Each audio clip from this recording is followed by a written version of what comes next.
శ్రీ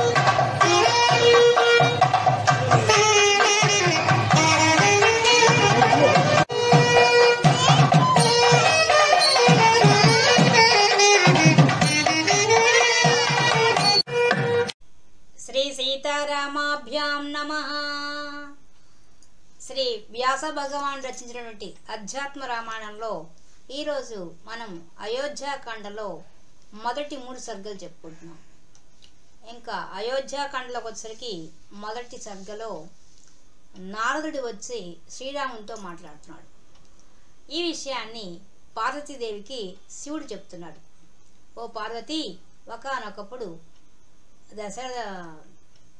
దశరథ మహారాజు యొక్క ఒక నిర్ణయం తీసుకున్నారు. ఏమని? శ్రీరామునికి పట్టాభిషేకం చేయాలని.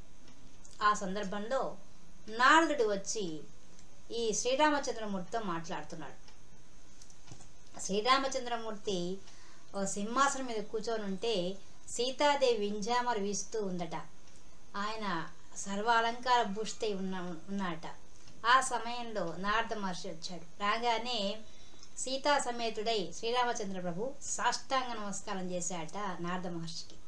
చేసి ఆయనతో అంటున్నాడు, స్వామి, మీరు మా పూర్వజన్మ పుణ్యం వల్ల మీ దర్శనం భాగ్యం మాకు కలిగింది. సాంసారికులమైనటువంటి మా పట్ల మీ సత్సంగత్యం ఎంతో గొప్పది, అది చాలా దుర్లభమైంది కూడాను. అటువంటి భాగ్యం మాకు కలిగింది అని చెప్పి శ్రీరామచంద్రమూర్తి మాట్లాడేసరికి నారదుడు ఒక నవ్వు నవ్వి, అయ్యా, నీవే మాయాతీతుడివి, మాయ నీ ఆధీనంలో ఉంటుంది. నీ వచ్చి మామూలు సంసారి వల్ల మాట్లాడుతున్నావే, నీ సంగతి నాకు తెలియదా? ఎంత గొప్పవాడివి నువ్వు, ముష్టిమూర్తివి నువ్వే శ్రీరామునిగా అవతరించా అనే విషయం నాకు తెలిసిన విషయమే. కానీ నువ్వు ఈ విధంగా మాట్లాడుతున్నావు ఈరోజు. స్వామి, సంసార విషయంలో ఉండేదంతా మాయ, ఆ మాయ నీ ఆధీనంలో ఉంది. అసలు నీవు సాక్షాత్తు విష్ణుమూర్తివి. ఈ సీతాదేవియే లక్ష్మీదేవి, నీవే శివుడివి, ఈమెయే పార్వతి, ఈ సీతాదేవియే. నీవే బ్రహ్మ, నీవే ఈ సీతాదేవియే సరస్వతీదేవి. సూర్యుడే నీవు, ఆ ప్రభ ఆ సీతాదేవి. చంద్రుడు నీవే, ఈ సీతామాతయే ఆ రోహిణి. ఇంద్రుడు నీవే, ఆ ఇంద్రాణి వచ్చి ఈ సీతామాత. అగ్ని నువ్వే, స్వాహాదేవి ఈ సీతాదేవి. యముడు నువ్వే, సంయమిని ఈ సీతామాత. నిరుతి నువ్వే, తామసి రూపంలో ఉన్నది ఈ సీతాదేవియే. వరుణుడు వచ్చి నీవే, భాగ్యవి రూపంలో ఉన్నది ఈ సీతాదేవియే. వాయుదేవుడు నువ్వే, సదాగతి అయినటువంటి శక్తి ఈ సీతాదేవి. కుబేరుడు నువ్వే, సకల సంపత్తి రూపంలో ఉన్నది ఈ సీతాదేవియే. రుద్రుడు నువ్వే, రుద్రాణిగా ఉన్నది కూడా ఈ సీతాదేవియే. ఇన్ని మాటలేదా? స్త్రీవాచకంతో ఉండేవన్నీ కూడా సీతాదేవియే. పురుషవాచకంతో ఉన్న నామాలన్నీ కూడా నువ్వే. మీ ఇద్దరికి అభేదం.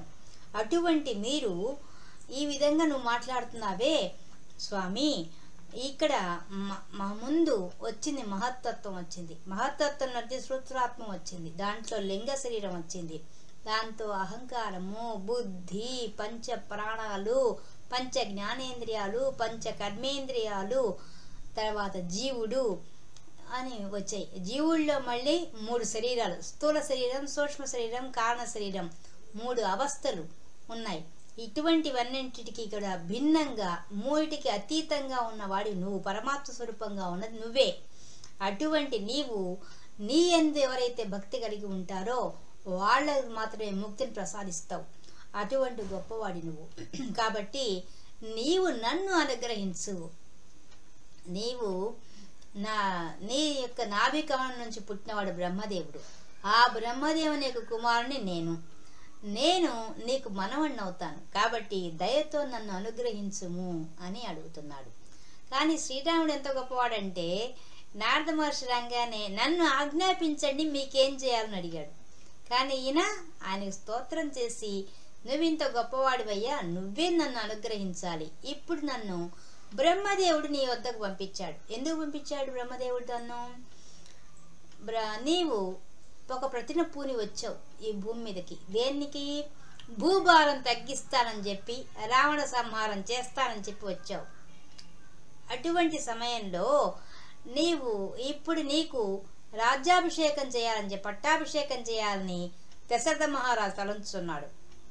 కాబట్టి నువ్వు సత్య ప్రతిజ్ఞ కలవాడివి, అది నీకు గుర్తు చేయమని చెప్పి బ్రహ్మదేవుడు నన్ను పంపాడు అనగానే వెంటనే శ్రీరామచంద్రమూర్తి ఒక నవ్వు నవ్వి, నారదా, నాకు తెలియని విషయం అంటూ ఉన్నదా? నేను చేసిన ప్రతిజ్ఞ ఎలా మర్చిపోతాను? నాకు తెలుసు, భూభారం తగ్గించాలి. కానీ ఆ కర్మక్షయం అయిన తర్వాతనే ఎవరెవరికి కర్మక్షయం అవుతుందో అటువంటి దైత్యులందరినీ నేను సంహరించుకుంటూ వస్తాను. నేను దండకారణ్యానికి వెళ్తాను, ముని వేషధారిని ఉంటాను. అక్కడ నేను సీతాదేవిని ఆ రావణాసుడు అపహరిస్తాడు. అప్పుడు రావణాసుడి యొక్క కులమంతా కూడా సర్వనాశనం చేసి పారేస్తాను దీంతో. కాబట్టి నేను ఎందుకు వచ్చాను, ఏం చేయాలో అన్నీ నాకు గుర్తున్నాయి అని చెప్పగానే ఆనంద బాష్పాలు రాస్తూ ఆ నారదుడు ఆ యొక్క శ్రీరామచంద్రమూర్తి చుట్టూ ముమ్మారు ప్రదర్శనం చేసి ఆయన సెలవు తీసుకొని దేవలోకానికి వెళ్ళిపోయాడు. వెళ్ళిపోయిన తర్వాత ఇక ఈ అయోధ్యాకాండలో మొదటి సర్గలో ఇదనమాట. ఈ నారద సంవాదం అనేది విన్నంత మాత్రాన కూడా ముక్తి కలుగుతుంది అని ఫలశ్రుతి చెప్తున్నారు ఈ సర్గలో. ఇంకా రెండో సర్గలోకి వచ్చేసరికి రాజ్యాభిషేక సన్నాహము, వశిష్ఠ రామ సంవాదము. ఈ మాటలన్నీ కూడా వేదాంతానికి సంబంధించిన మాటలు ఎక్కువగా ఉన్నాయి దీంట్లో. ఇప్పుడు నారదుడు మాట్లాడిందంటూ అంతా వేదాంత విషయం అంతా ఎంత చక్కగా సృష్టి ఎలా వచ్చిందనే క్రమాన్ని అంతా చెప్పేశాడు ఆయన. ఆ విధంగానే ఈ ఒక్కొక్కరి సంవాదంలో ఆ విషయాన్ని క్రోడీకరించారు ఈ యొక్క అయోధ్యకాండలో కాదు, ప్రతి కాండలో అలాగే ఉంది. ఇప్పుడు శివుడు చెప్తున్నాడు మళ్ళీ పార్వతీదేవికి, ఓ పార్వతి, ఒకనాడు దశరథ మహారాజు ఏకాంత మందిరానికి వశిష్ఠ మహర్షి పిలిపించి ఆయనతో మాట్లాడుతున్నాడు. ఓ మునివర్య, మన రాజ్యంలో ఉండే పురజనులు కానీ, వేదాంతులు కానీ, మళ్ళీ వేదాంగా చదివిన పండితులు కానీ, వ్యవసాయం చేసేవాళ్ళు కానీ, వైశ్యకులంలో ఉన్నవాళ్ళు కానీ, వ్యాపారం చేసేవాళ్ళు కానీ అందరూ కూడా సుగుణాభిరాముడని చెప్పి నా రాముని శ్లాఘిస్తున్నారు. నేనా ముసలితనం ఆవహిస్తోంది నాకు. కాబట్టి నేను ఈ రాజ్యభారాన్ని రాజ్యాభిషేకం చేయాలని శ్రీరాముడిగా అనుకుంటున్నాను. కాబట్టి అది కూడా రేపే, ఆలస్యం చేయదలుచుకోలేదు. ఇంకోటి, ఇప్పుడు భరతుడు శత్రుఘ్నుడు వచ్చి భరతుడి యొక్క మేనమామ ఇంటికి వెళ్ళి ఉన్నారు. ఈ సందర్భంలో వాళ్ళు రావడానికి ఆలస్యం అయిపోతుంది. కాబట్టి నేను రేపే నిర్ణయించుకున్న నా మనసు తహతహలాడుతోంది. ఎప్పుడెప్పుడు రాముడికి పట్టాభిషేకం చేద్దామని నా మనసు కుతూహలంతో ఉంది. కాబట్టి మిమ్మల్ని అర్థిస్తున్నాను, అనుమతి కోరుతున్నాను. దయచేసి మీరు నన్ను అనుగ్రహించండి. పైగా మీరు స్వయంగా వెళ్ళి శ్రీరామచంద్రునికి ఈ విషయం చేయవలసింది అని చెప్పి అడిగాడు. అయిన తర్వాత మళ్ళీ సుమంత్రుని పిలిచాడు. సుమంత్ర, రేపు శ్రీరామచంద్రమూర్తికి పట్టాభిషేకం చేయదలుచుకున్నాను. కాబట్టి నీవు ఈ వశిష్ఠ మహర్షి యొక్క ఆజ్ఞ ప్రకారంగా మసులుకోవాల్సింది అని చెప్పాడు. అప్పుడు సుమంత్రుడు ఆ వశిష్ఠ మహర్షి నమస్కరించి, స్వామి, ఏమి చేయాలో మీరు ఆజ్ఞాపించండి అనగానే ఆయన చెప్పడం మొదలుపెట్టాడు. ఓ సుమంత్ర, రేపు మధ్య భాగంలో మధ్య ద్వారంలో 16 మంది కన్యలు సర్వాలంక భూషితులై ఉండాలి, స్వాగత సన్నాహాలు చేయడం కోసంగా. అంతేకాకుండా ఐరావతానికి వంశానికి చెందినటువంటి మంచి మదపుటేనుగును సర్వాలంకార భూషిత చేసి, అంటే రత్నాలతో మణులతో అలంకరించి దాన్ని సిద్ధం చేయాలి. తర్వాత బంగారు కలశాలతో అనేక తీర్థాల నుంచి తెచ్చినటువంటి జలంతో కలశాలు సిద్ధం చేయాలి. వేల కొద్ది జలాలు సిద్ధం చేయాలి. ఇంకా అంతేకాకుండా రేపు జరగబోయే ఈ సన్నాహంలో అంతటా కూడా పతాకాలు ఎగరవేయాలి, తోరణాలు కట్టాలి, మళ్ళీ వచ్చేసి వంది మాగదులను ఏర్పాటు చేయాలి, వాయిద్యగాళ్ళని ఏర్పాటు చేయాలి, గాన కచేరీ చేసే వాళ్ళని ఏర్పాటు చేయాలి, మళ్ళీ నృత్యం చేసే నృత్య కళాకారుని ఏర్పాటు చేయాలి. ఇవన్నీ నువ్వు సిద్ధం చేయవలసింది. ఇంతేకాకుండా శ్వేత ఛత్రం ఏర్పాటు చేయాలి. ఒక సింహాసనం మీద 3 పులి చర్మాలను పరచాలి. తర్వాత వచ్చేసి వెలుపల వచ్చి చతురంగ బలాలని నిలబడాలి. ఈ విధంగా నువ్వు ఏర్పాటు చేయాలి. ఈ నగరంలో అంతటా కూడా అలంకారాలు చేయాలి. ఇది చేయవలసింది అని చెప్పిన తర్వాత సుమంతుడు చేయాల్సిన కార్యక్రమాన్ని చెప్పేసి వశిష్ఠుడు రథం ఎక్కి నేరుగా శ్రీరామచంద్రమూర్తి దగ్గరికి వెళ్ళాడు. వెళ్ళగానే ఆయన గురువు కదా, వస్తుంటే అందరూ యథేచ్ఛగా వెళ్ళిపోయాడు, స్వేచ్ఛగా వెళ్ళిపోయాడు రాముడి దగ్గరికి. వెళ్ళిపోగానే రాముడు సీతా సమేతుడై వచ్చి సాష్టాంగ నమస్కారం చేశాడు. సీతాదేవి బంగారు కలశంతో నీళ్లు తీసుకొస్తే ఆ నీటితో ఆయన పాదాలు కడిగాడు శ్రీరామచంద్రమూర్తి. కడిగి ఆ నీరు చల్లుకున్నాడు. చల్లుకొని అంటున్నాడు, నేను ధన్యుణ్ణైతిని ఈరోజు మీ పాదస్పర్శ పొందిన నీటిని చల్లుకొని నేను ధన్యుణ్ణయ్యానయ్యా అన్నాడు. అనగానే వెంటనే వశిష్ఠుడు అంటున్నాడు, ఓ శ్రీరామచంద్రమూర్తి, నీ సంగతి నాకు తెలియదా? నువ్వు విష్ణువువి. నీ పాదాలు కడిగిన నీటిని చల్లుకుంటారు శివుడు, ఆ బ్రహ్మ మొదలైన దేవతలంతా కూడా. అటువంటి వాడి నువ్వు. నీకు మన ఇద్దరం వ్యవహారంలోనే గురు శిష్య సంబంధం ఉంది అంతే. కానీ గురువుగా ఉన్నాను కాబట్టి వ్యవహార ప్రకారంగా నేను ప్రవర్తిస్తున్నాను, కానీ నీ గురువుగా నేను వ్యవహరిస్తున్నాను. కానీ నిజానికి నీవెవరివి? నీవు విష్ణువు, సాక్షాత్ విష్ణువువి. ఈమె లక్ష్మీదేవి. నాకు తెలుసు ఈ విషయం. నీవు దైవ కార్యం కోసంగా, భూభారం తగ్గించడం కోసంగా, రావణ సంహారం కోసంగా అవతరించావన్న విషయం నాకు తెలుసు. అది కూడా బ్రహ్మదేవుడు నా తండ్రి చెప్పగా విన్నాను పూర్వం. కాబట్టి నీకు తెలియదంటూ ఉంటుందా? సృష్టి, స్థితి, సంహారం అన్నీ నీ చేతిలోనే ఉన్నాయి. అన్నీ నువ్వై ఉన్నావు అసలు. కాబట్టి నువ్వు అంతర్యామి, నువ్వు సూత్రధారుడు నువ్వే.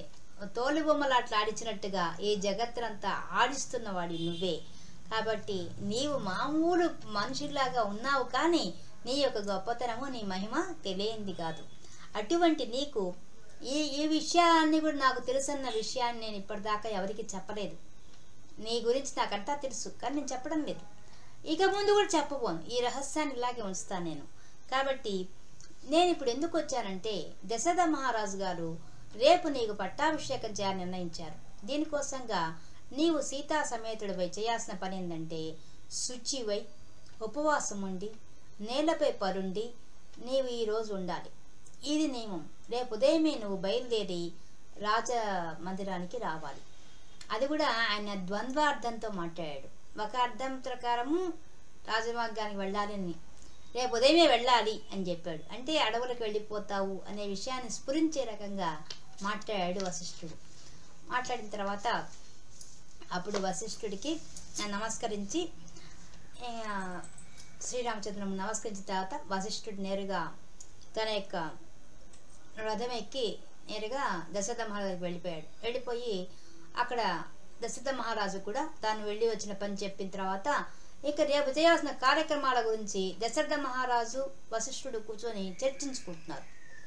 ఈ విషయాన్ని అక్కడ ఎవరో వినేసేసి ఆ విషయాన్ని అంతా పోయి నగరం అంతా చాటింపేశారు. ఈ విధంగా రేపటికి రాముడికి పట్టాభిషేకం జరుగుతుంది అన్న విషయం ఆ నోట వచ్చి కౌసల్యకి, సుమిత్రకు తెలిసిపోయింది.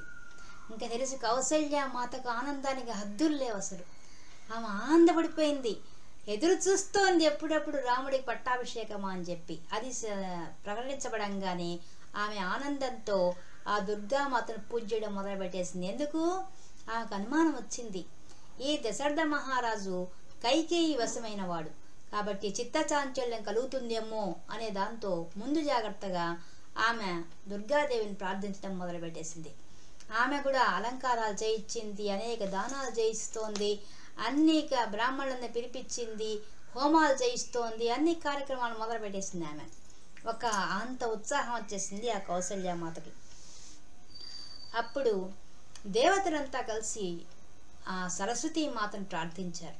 ఏమని? అమ్మా, భూలోకంలో శ్రీరామచంద్రమూర్తి పట్టాభిషేకం జరగబోతోంది. ఈ సమయంలో నీవు మందరయ్య నోటి ఎందు ప్రవేశించి, తర్వాత కైకేయి మాత నోటి ఎందు ప్రవేశించి వాక్కులు పరికించి కార్యం సక్రమంగా జరిపించవలసింది అని వాళ్ళు ప్రార్థించారు. అప్పుడు సరస్వతి మాత అట్లే అని చెప్పి వచ్చి ఆ మందర యొక్క నోటి ఎందు ప్రవేశించింది సరస్వతి మాత. ఈ మందర రాజసౌధం మీద ఎక్కి అంతటా చూసేసరికి నగరమంతా దేదీప్యమానంగా వెలిగిపోతోంది. అంతా అలంకారాలు చేస్తున్నారు, తోరణాలు కడుతున్నారు, పూలమాలలు కడుతున్నారు. ఇవన్నీ చూసి కోలాహలం అంతా చూసింది. పైన కౌసల్యామాత అంతా హోమాలు చేయడము, ఆమె దానాలు చేయడం చూసి ఏం జరుగుతోంది నగరంలో అని చెప్పి గబగబా దిగి వచ్చి అక్కడ ఒక దాది ఉంటే ఆ దాదిని అడిగింది, ఏం జరుగుతోంది రేపు కార్యక్రమం అని. అప్పుడు ఆమె చెప్పింది, నీకు ఇంకా తెలియలేదా, రేపు శ్రీరామచంద్రమూర్తి పట్టాభిషేకం జరగబోతోంది అని చెప్పగానే ఆ మందరకు ఎక్కడ లేని యొక్క ఆవేశం వచ్చేసింది. వెంటనే పరుగు పరుగున ఆ కైకేయి మందిరానికి పోయింది. పోయేసరికి కైకేయి హాయిగా శయ్యా మందిరం పడుకోంది. పోయేసి పోతున్న వెంటనే మందర అంటోంది, ఓ దురదృష్టవంతురాలా, మూఢురాలా, నీకు ఎట్లా నిద్ర పడుతోంది అసలు, నీకు రాబోయే ఆపద నీకు తెలుస్తోందా, అసలు నీకు నీ అందం మీద గర్వంతో ఉన్నావు తప్ప నీకేం ఆలోచన లేదే అని చెప్పి పెద్దగా మాట్లాడేసింది. ఏం జరగబోతోంది, నన్ను కైకేయి మాత అట్లా చూస్తోంది, ఏం మాట్లాడడం లేదు. మాట్లాడకుండా ఉంటే ఈమె చెప్పేస్తుంది, నీకు తెలియదా శ్రీరామచంద్రమూర్తి రేపు పట్టాభిషేకం అట అని చెప్పగానే కైకేయి మాత ఒక్క ఉదుటున లేచి ఆమె ఆనందంతో ఒక రత్నాల నూపురం తీసి ఆమెకు బహుమతిగా ఇస్తూ, ఓ మందరా, ఎంత మంచి వార్త చెప్పావు, నిజంగా శ్రీరామచంద్ర ప్రభువు ఎంత గొప్పవాడంటే సకల సుగుణాభిరాముడు, ఆ కౌశల్యని ఎలా చూస్తాడు నన్ను కూడా అలాగే చూస్తాడు, సమానంగా చూసే సామర్థ్యం ఉన్నవాడు, అటువంటి వాడికి పట్టాభిషేకం అనే వార్తను తీసుకొచ్చావు, ఇంత వార్త తీసుకొచ్చిన దానికి నీకేమి ఇవ్వగలను నేను అని ఆమె ఆనందంతో పొంగిపోయింది. కానీ వెంటనే మందర, నీవు ఏమనుకుంటున్నావు, నీవు కౌశల్యకు బానిసగా పోతున్నావు, నీ విషయం నీకు తెలుస్తోందా, నీకెంత పెద్ద ఆపద రాబోతుందో నీకు తెలుస్తోందా, నీ కొడుకు భరతుడు ఆ రాముడి కింద ఊడిగం చేయాల్సి వస్తుంది, అటువంటిది ఆలోచించకుండా నీవు నీ ఆపదను గుర్తించకుండా ఈ విధంగా నాకు కానుకలు ఇస్తున్నావా ఇప్పుడు అని ఒక్కసారిగా అరిచేసింది. ఆ భర్త శత్రుఘ్నుడు లేని సమయంలోనే పెట్టుకున్నాడు చూసావా దశరథ మహారాజు, ఆ దశరథ మహారాజు నీ మీద ప్రేమ ఒలగబోస్తుంటాడు కదా, ఆయన చేసిన నిర్ణయం చూసావా, ఎవరు లేని సమయంలో ఈ నిర్ణయం తీసుకున్నాడు అంటే ఏంది, భరతుడిని ఎప్పటికైనా శ్రీరామచంద్ర హత్య చేయవచ్చు, చంపవచ్చు రాజ్యం కోసంగా. కాబట్టి నీకు అవన్నీ తెలియక ఈ విధంగా ఆలోచిస్తున్నావు, కానీ నిజానికి నీకు పెద్ద ఆపద రాబోతోంది. ఆ దశరథ మహారాజు ఈ విధంగా నేను మోసం చేయబోతున్నాడు, నీవు కౌసల్యామాతకు ఊడిగం చేసే స్థితికి రాబోతున్నావు, ఇవన్నీ ఆలోచించుకో నువ్వు. ఆ లక్ష్మణుడికి ఏమీ కాదు, ఎందువల్ల ఆయన రాముడి పక్కనే ఉంటాడు కాబట్టి లక్ష్మణుడు బాగానే ఉంటాడు, నీ భర్తుడికి ఆపద వస్తుంది కాబట్టి తెలుసుకో. ఆ సుమిత్ర ఏం బాధపడాల్సిన అవసరం ఏం లేదు, ఆమె పిల్లల గురించి ఆమె దిగులు లేదు, కానీ నువ్వే దిగులు పడాల్సిన పరిస్థితి వస్తోంది, కాబట్టి ఆలోచించు, నిర్ణయం తీసుకో అని చెప్పి, నేను దీని గురించి ఒక ఆలోచన ముందే చేసి పెట్టి ఉన్నాను, ఆ ఆలోచన నీకు చెప్తాను విను అని చెప్పి చెప్పడం మొదలుపెట్టింది. ఒకప్పుడు దేవాసుర సంగ్రామం జరిగినప్పుడు దశరథ మహారాజు ఇంద్రుని సహాయంగా యుద్ధానికి వెళ్ళాడు. ఆ యుద్ధ సమయంలో ఆయన రథం యొక్క చీల ఊడిపోతే నీవు నీ వేలు పెట్టి ఆ రంధ్రంలో ఆయన దశరథ మహారాజు యుద్ధం చేస్తున్నంత వరకు నువ్వు అట్లే ఉన్నావు, నీవు అంత ఓర్పుతో సాహసంతో ఉండబట్టి ఆ దశరథ మహారాజు విజయం సాధించి ఆయన చాలా ఆశ్చర్యపోయాడు నువ్వు చేసిన సాహసానికి. అప్పుడు నిన్ను కౌగిలించుకొని ఆయన ఎంతో ఆనందపడి, నా విజయానికి కారకురాలైనావు కాబట్టి నీకు 2 వరములు ప్రసాదిస్తాను తీసుకోమన్నాడు. కానీ నువ్వు అప్పుడు ఏం చెప్పావు, ఇవి న్యాసముగా నైవేద్య ఉంచండి, నాకు అవసరమైనప్పుడు తీసుకుంటా అని చెప్పి మాట ఇచ్చావు. నీకు గుర్తుందో లేదో, ఈ విషయం అంతా నువ్వు చెప్తే నాకు తెలిసింది. కాబట్టి ఇప్పుడు ఈ సందర్భం వచ్చింది, సమయం వచ్చింది, కాబట్టి నువ్వేం చేస్తావంటే ఈ 2 వరాలు ఇప్పుడు కోరు దశరథ మహారాజు. అది కూడా ఏమడుగుతావు, ఒకటి భరతుడికి వెంటనే పట్టాభిషేకం జరగాలని, అలాగే వెంటనే రేపే శ్రీరామచంద్రమూర్తి అరణ్యవాసానికి దండకారణ్యానికి వెళ్ళాలని చెప్పి, అది కూడా 14 వేళ్ళు వెళ్ళాలని చెప్పి నువ్వు అడుగు. ఈ 2 కోరికలు కోరు, ఇప్పుడే నిర్ణయం చేసుకో. ఈ కోరికలు తీరేంత వరకు కూడా నువ్వు అలకపాన్పు కోపగృహం నుంచి దాటి రావద్దు. కోపగృహంలోకి ఇప్పుడే వెళ్ళు, నువ్వు అలిగి పడుకో, నేల మీదే పడుకో. ఎట్టి పరిస్థితుల్లో నువ్వు దశరథ మహారాజుకు ఆయన మాట ఇచ్చేంత వరకు నువ్వు ఈ కోరికలు కూడా చెప్పవద్దు. నీ కోరిక నెరవేరేంత వరకు కూడా నువ్వు ఆ శయ్యా మందిరాన్ని వదిలిపెట్టి రావద్దు, కోపగృహాన్ని వదిలిపెట్టి రావద్దు అని చెప్పి సలహా ఇచ్చింది. ఇవ్వగానే కైకేయి, ఓ ఓ మందరా, నీకులో ఇంత తెలివితేటలున్నాయా, ఇంత బుద్ధి ఉందా, ఇంత తెలివితేటలున్నా, నేను ఎప్పుడు గమనించలేదు నిన్ను, ఎంత గొప్పగా చెప్పావు సలహా, అయ్యో ఇది ఎంతో బాగుంది, నేను ఇప్పుడే ఆచరిస్తాను అని చెప్పి, నువ్వు చెప్పినట్టే నేను ప్రతిజ్ఞ చేస్తున్నానని చెప్పేసి వెంటనే ఆ నగలను తీసి ఇసిరి కొట్టి వెంటనే ఒక పాత చీర అంటే కట్టుకొని వెళ్ళి కోపగృహంలో వెళ్ళి పడుకుంది. ఇంకా ఈ విధంగా కైకేయి అలిగి కోపగృహంలోకి వెళ్ళిపోయింది. వెంటనే ఇక్కడ దశరథ మహారాజు రేపు జరగబోయే పట్టాభిషేకం గురించి అన్ని నిర్ణయాలు తీసుకొని అందరికి ఇవ్వాల్సిన సందేశాలను ఇచ్చి ఆయన తన కైకేయి మందిరానికి సంతోషంతో ఈ విషయం చెప్పాలనే ఉద్దేశంతో ఆయన వచ్చేసాడు. వచ్చేసరికి ఒక్కసారిగా అక్కడ అంతా వాతావరణం చూడంగానే ఆశ్చర్యపోయాడు. ఎప్పుడు నవ్వుతూ ఎదురొచ్చే కైకేయి కనిపించలేదు. పైగా అంతా నిశ్శబ్దంగా ఉంది. చూసేసరికి ఎక్కడా కైకేయి కనపడలేదు. అప్పుడు ఆయన అక్కడ ఉన్న చెలికెత్తెలను పట్టుకొని రాణిగారు ఎక్కడ అని అడుగుతాడు. అడిగితే అప్పుడు వాళ్ళు ఏమో ప్రభు కోపగృహంలో ఉన్నారు, ఎందుకున్నారో తెలియదు, అది మీదే తెలుసుకోవాలి అని చెప్తారు.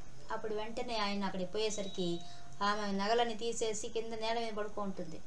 పోయి దశరథ మహారాజు, ఓ చెల్లి, నువ్వెందుకు ఇలాగా ఉన్నావు, ఈరోజు ఎందుకు ఈ మాసిన గుడ్డలు కట్టుకున్నావు, నగలను తీసావేమి, ఎందుకు ఈ విధంగా కింద పడుకున్నావేమి, నేల మీద పడుండాల్సిన అవసరం ఏమొచ్చింది నీకు, నీకేమంత కష్టం వచ్చింది, ఎవరు నీకు ఇంత కష్టం కలిగించిన వాళ్ళు ఎవరు చెప్పు, వాళ్ళని ఎప్పుడే వధించి పారేస్తాను, ఎవరైనా నీకు బాధ కలిగించారా, ఎవరు వాళ్ళు, ఒకవేళ వాళ్ళు ధనవంతుడే అంటే వాడు దరిద్రుడు చేయాలా, ఇప్పుడే దరిద్రుని చేస్తాను, ఒకవేళ దరిద్రుడే అంటే వాడిని ధనవంతుడు చేయాలా, ఇప్పుడే ధనవంతుడు చేస్తాను, చిటికలో పని నా చేతిలో ఉన్న పని, అంతేకాదు నీవు ఎవరిని వధించాలని కోరుకుంటున్నావా, ఇప్పుడే వధించి పారేస్తాను, ఎవరు నీకు ఇంత అవమానం చేసిన వాళ్ళు ఎవరు, ఇంత కోపానికి కారణకులు ఎవరు, నాకు చెప్పు, నీ కోరిక ఏదైనా సరే నేను తీరుస్తాను అని చెప్పగానే ఎన్ని చెప్తున్నా పలకల. అప్పుడు ఆయన, నాకెంతో ప్రీతిపాత్రుడైనటువంటి నా రామచంద్రుడి మీద ఒట్టు వేసి చెప్తున్నాను, నీకు ఎటువంటి కోరిక నేను తీరుస్తాను అని చెప్పి మాట ఇచ్చాడు. అప్పటిదాకా ఆమె మాట్లాడలేదు. అప్పుడు కైకేయి వెంటనే నోరు తెరిచి కన్నీళ్ళు దుడుచుకుంటూ ఆయన ఆమె దగ్గర కూర్చు కింద కూర్చున్నాడు ఆయన పాపం. అప్పుడు ఆయనతో అంటోంది, ఓ మహారాజా, నువ్వు సత్యవాక్ ప్రపారం చేసేవాడివి, సత్య ప్రతిజ్ఞ చేసిన వాడివి, నువ్వు సత్యాన్ని నిలబెట్టుకుంటా అనే ఉద్దేశం చెప్తున్నాను నీకు. నీవు దేవాసుర సంగ్రామ సమయంలో నాకు 2 వరాలు ఇస్తా అని చెప్పినావు, నీకు గుర్తుండి ఉంటుంది. ఆ 2 వరాలు నాకు అవసరాన్ని అడుగుతా అని చెప్పాను, అవి ఇప్పుడు అడుగుతున్నాను. అందులో మొదటి కోరిక ఏదంటే, నా కుమారుడైన భరతుడు రాజ్యాభిషేకుడు కావాలి. రెండవ కోరిక, రేపే శ్రీరామచంద్రమూర్తి మునివేషధారిణి అయి ఆ జటావల్కలాలు ధరించి అరణ్యవాసానికి వెళ్ళాలి, దండకారణ్యానికి వెళ్ళిపోవాలి 14 సంవత్సరాలు. ఇవే నా 2 కోరికలు. ఈ 2 కోరికలు నాకు నెరవేర్చి నీవు సత్యప్రతిజ్ఞ చేసిన దానికి ప్రతిజ్ఞ చేసిన వాడిగా నిలబెట్టుకోని మాట అని చెప్పింది. నువ్వు ఒట్టేసి చెప్పావు కదా, నిలబెట్టుకో అని చెప్పింది. అనగానే దశరథ మహారాజు ఒక్కసారిగా కంపించిపోయాడు. ఆయన కంపించిపోయి అసలు ఏం జరుగుతుందో తన కళ్ళ ముందు ఏం అర్థం కాదు. ఒక్కసారిగా ఆయన విలవెల్లాడిపోయాడు, కన్నీళ్లు కారిపోతున్నాయి. నేను కలగంటున్నానా, నిజమా ఇది అని చేసి కన్నీళ్ళు తుడుచుకొని చూస్తే ఎదురుగ్గా ఆడపుల్లాగా కూర్చోంది ఆ కైకేయి. ఆమెను చూడంగానే గుర్తు చేసింది, ఆమె కదా ఇవన్నీ అడిగింది అని గుర్తు చేసింది. వెంటనే ఆయన నిజమే ఇది అని తెలుసుకొని, ఓ కైక, నువ్వు ఈ విధంగా మాట్లాడి తగునా నీకు, నువ్వే కదా నేను రాగానే ప్రతిరోజు కూడా శ్రీరామచంద్రమూర్తి సుగుణాభిరాముడు అని చెప్పి ఆయన గుణగణాల గురించి నాకు చెప్తూ ఉంటావు, అటువంటిది నిన్ను కౌశల్యం సమానంగా చూస్తాడు నువ్వే చెప్పావు, అటువంటి నీవు రాముడిని ఎందుకు అడవికి పంపిస్తున్నావు, అసలు భర్తలి రాజ్యాభిషేకమా చేస్తాను, దానికి నేను సిద్ధంగా ఉన్నాను, వెంటనే చేస్తాను, కానీ ఆ రాముడి నీకేం అపకారం చేశాడు, ఎందుకు ఆయన అరణ్యవాసానికి పొమ్మంటున్నావు, ఆయన ఇంట్లో ఉంటే నీకు వచ్చిన కష్టమేంది, నష్టమేంది, కాబట్టి అది ఒక్కటి మాత్రం నేను తట్టుకోలేకపోతున్నాను, నీకు ఈ మొదటి కోరిక నేను తీరుస్తాను, రెండవ కోరిక ఆలోచించాలి, 14 ఏళ్ళు ఎందుకు అరణ్యవాసం, అసలు ఎందుకు దండకారణ్యానికి పొమ్మని చెప్తున్నావు, ఏం జరిగింది, ఎందుకు అలా అడుగుతున్నావు చెప్పు నాకు అని అసలు నేను ఈ వార్త విని ఇంకా బతికి ఉన్నానా, అసలు నేను తట్టుకోలేకపోతున్నాను, నా రాముడిని వదిలిపెట్టి నేను ఉండగలను అనుకుంటున్నావా, నేను ఉండలేను కదా అని చెప్పి ఆయన పరిపరి విధాలుగా అనేక విధాలుగా బాధపడుతూ మాట్లాడుతున్నాడు. మాట్లాడుతుంటే కైకేయి ఏమీ పట్టించుకోలేదు. నువ్వు చిత్తభ్రాంతి కలిగిందా నీకు? నువ్వు ఇప్పుడే కదా మాట ఇచ్చావు, రాముడి మీద ఒట్టు వేసి చెప్పావు నేను చెప్పిన తీరుస్తా అని చెప్పి, ఇంతలో మాట మారుస్తున్నావా? నీ సత్య ప్రతిజ్ఞ ఏమైంది? అందరికీ ప్రజల ముందు గొప్పవాళ్ళగా పేరు సంపాదించావే గాని నీకు నిజంగా సత్య పరిపాలన లేదు అని చెప్పి ఆమె ఇంకా క్రూరంగా మాట్లాడడం మొదలుపెట్టింది. ఆడిన వాడు తప్పుతావా అని చెప్పి అడిగింది ఆయన్ని. అడిగేసరికి ఆయనకి అసలు ఆ మూర్ఛపోయినాడు ఆయన. ఇంకా అడిగే మాటలకి ఆయనకి దిక్కుతోచక ఆ ఒళ్ళంతా ఆ ఆలోచనతో ఆందోళన చెంది మూర్ఛపోయాడు ఆయన. తర్వాత ఇంత తెల్లవారింది. అందరూ వంది మాగదులు వచ్చారు. వాళ్ళందరూ వంది మాగదులంతా స్తోత్రం చేస్తుంటే కైకేయి ఆపించింది. తర్వాత పట్టాభిషేకం ఏర్పాటు చేసుకున్నారు కదా, అందరూ వచ్చారు. గాయకులు ఒక పక్క, నృత్యగాళ్ళు ఒక పక్క, చతురంగ బలాలు ఒక పక్క, వశిష్ఠుడు మొదలైన ఋషులు ఒక పక్క, పురోహితులు ఒక పక్క, బ్రాహ్మణులు అందరూ వచ్చేసరికి ఎవరితో రాజుగారు పలకడం లేదు. రాజుగారు చాలా మౌనంగా ఉన్నాడు, దుఃఖిస్తున్నాడు. ఆమెమో ఎవరిని పలకరించడం లేదు. ఒక్కసారిగా వాతావరణం అట్లా అయ్యేసరికి సుమంతుడు వచ్చాడు. ఆయనకి అంతా కార్యక్రమం అప్పగించబడింది. ఆయన వెంటనే వచ్చాడు. వచ్చి చూస్తే రాజుగారు దీనావస్థలో ఉన్నారు. అప్పుడు ఆయన ధైర్యం చేసి దగ్గరికి వెళ్ళి, జయం మహారాజా, జయం మీకు. ఎందువల్ల ఇలా ఉన్నారు మహారాజా? మీరు జానతిచ్చిన ప్రకారంగానే అన్ని కార్యక్రమాలు ఏర్పాటు చేశాను అని చెప్తే, అప్పుడు ఆయన జవాబు చెప్పలా, కైకేయి చెప్తోంది. మహారాజు గారు రాత్రంతా కూడా నిద్రపోలేదు, అస్వస్థలుగా ఉన్నారు. ఆయన శ్రీరామ శ్రీరామ అంటూ కలవరిస్తూనే ఉన్నారు రాత్రంతాను. అందువల్ల ఆయన అలా ఉన్నారు. ఆయన ఇప్పుడు శ్రీరామచంద్రమూర్తిని చూడాలని కోరికతో ఉన్నారు. ఆయన వెంటనే పిలిపించండి ఇక్కడికి అని చెప్తుంది. అనగానే అప్పుడు సుమంత్రుడు, ఆ రాజుగారి ఆజ్ఞ లేకుండా నేను ఎలా వెళ్ళాలి అంటాడు. వెంటనే అప్పుడు దశరథ మహారాజు కళ్ళు తెరిచి సుమంత్రుడితో అంటాడు, సుమంత్ర నువ్వు వెళ్ళి నేను శ్రీరామచంద్రమూర్తిని శీఘ్రంగా చూడాలనుకుంటున్నాను, వెంటనే తీసుకురా అని చెప్తాడు. అప్పుడు సుమంత్రుడు వెంటనే రథం ఎక్కి నేరుగా రాముని యొక్క మందిరానికి వెళ్తాడు. వెళ్ళేసరికి రాముడి దగ్గరికి వెళ్ళి, రామునికి జయమవుగాక, మహారాజు గారు మిమ్మల్ని వెంటనే చూడాలంటున్నారు, బయలుదేరటండి అని చెప్తాడు. వెంటనే రాముడు బయలుదేరి వచ్చేసరికి నేల మీద పడిపోయి ఉంటాడు తండ్రిని చూడంగానే ఒక్కసారిగా ఎందుకు తండ్రి ఇంత దిగులుగా ఉన్నాడు, ఎందుకు పడిపోయినాడు అర్థం కాదు. వెంటనే వచ్చి కూర్చొని ఆయన తన గుండెలకు హత్తుకొని తండ్రి ఎందుకు ఇలా ఉన్నారు, ఏమైంది చెప్పండి అని అడుగుతాడు. అప్పుడు ఆయనే మాట్లాడు. వెంటనే కైకేయి మాట్లాడుతుంది. ఏమని, నీ తండ్రి యొక్క దుఃఖం పోవాలంటే దానికి ఒక్కటే ఉపాయము, అది నువ్వు ఒక్కడవే చేయగలవు. పుత్రుడిగా పుట్టినవాడు సాధించాల్సిన విషయం అది చేస్తేనే ఆయన యొక్క దుఃఖం పోతుంది అని చెప్తుంది. అనగానే అమ్మ ఎందుకు ఇలా మాట్లాడుతున్నావు, తండ్రి కోసంగా నా ప్రాణాలు ఇవ్వడానికి సిద్ధంగా ఉన్నాను తల్లి, ఏం చేయాలి చెప్పు, నేను చేస్తాను అంటాడు. అలాగానే అప్పుడు ఆమె చెప్పేస్తుంది, నీకోసం ఏర్పాటు చేసే సంహారాలతో భరతుడికి పట్టాభిషేకం కావాలి, నీవు 14 ఏళ్ళు అరణ్యవాసానికి వెళ్ళాలి, ఇదే మీ తండ్రి గారు నాకిచ్చిన 2 కోరికలు. ఆ కోరికల ప్రకారం ప్రతిజ్ఞ చేశాడు. ఆ సత్య ప్రతిజ్ఞ కోసంగా ఆయన అల్లాడుతున్నాడు, అదే ఆయన దుఃఖానికి కారణం, అది నీకు చెప్పలేకుండా ఉన్నాడు అని చెప్తుంది. అనగానే శ్రీరామచంద్ర ప్రభు వెంటనే, అమ్మా అంతకంటే భాగ్యమా, భరతుడికి వెంటనే పట్టాభిషేకం చేయించండి జరుగుగాక, నేను 14 ఏళ్ళు అరణ్యవాసానికి వెళ్ళిపోతానగానే వెంటనే దశరథ మహారాజు, హే ప్రాణనాథ, ఓ నాయనా, నీకెందుకు ఇటువంటి దుస్థితి వచ్చింది, నేను నీకొక మాట చెప్తాను, నీవు ఈ రాజ్యాన్ని వశం చేసుకో, నన్ను జయించు, అప్పుడు నేను సత్య పరిపాలన చేసిన వాడిని అవుతాను, ఆ సత్య దోషం నాకు అంటకుండా ఉంటుంది, ఈ రాజ్యాన్ని నువ్వు తీసుకో నాయన అంటాడనమాట.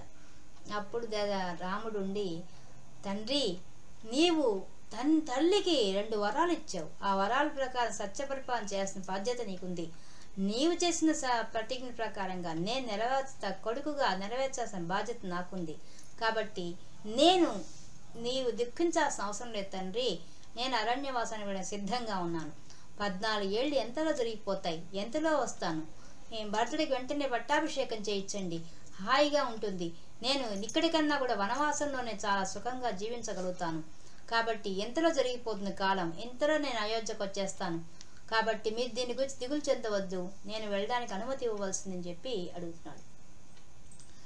అప్పుడు అని చెప్పి మళ్ళీ చెప్తున్నాడు ఆయన, దశరథ మహారాజుకు కైకేయికి ఇద్దరికి చెప్తున్నాడు, నేను నా కౌసల్య మాత దగ్గరికి వెళ్ళి ఆమెను బుజ్జగించి ఆమెను ఒప్పించి తర్వాత సీతను ఒప్పించి నేను అరణ్యవాసానికి బయలుదేరుతాను, అంతవరకు నాకు అనుమతి ఇవ్వండి అని చెప్పి తండ్రికి ప్రదర్శన చేశాడు. ఆయన ప్రదర్శన చేసి నమస్కారం చేసి సెలవు తీసుకొని నేరుగా కౌసల్య దగ్గరికి వెళ్ళాడు. వెళ్ళేసరికి కౌసల్యమాత కూర్చొని విష్ణుమూర్తికి పూజ చేస్తోంది.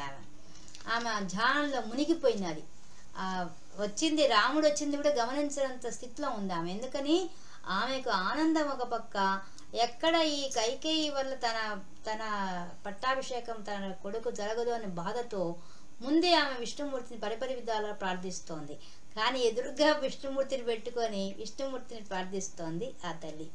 ఈ విధంగా ఈ 3 సర్గల్లో మనకి శ్రీరామచంద్రమూర్తిని పట్టాభిషేక కార్యక్రమం, కైకేయి కోరికలు, ఆ కోరికల కోసంగా నెరవేర్చడం కోసంగా శ్రీరామచంద్ర ప్రభు కౌసల్యమాతకి వెళ్ళడంతో ఈ 3వ సర్గ పూర్తయింది.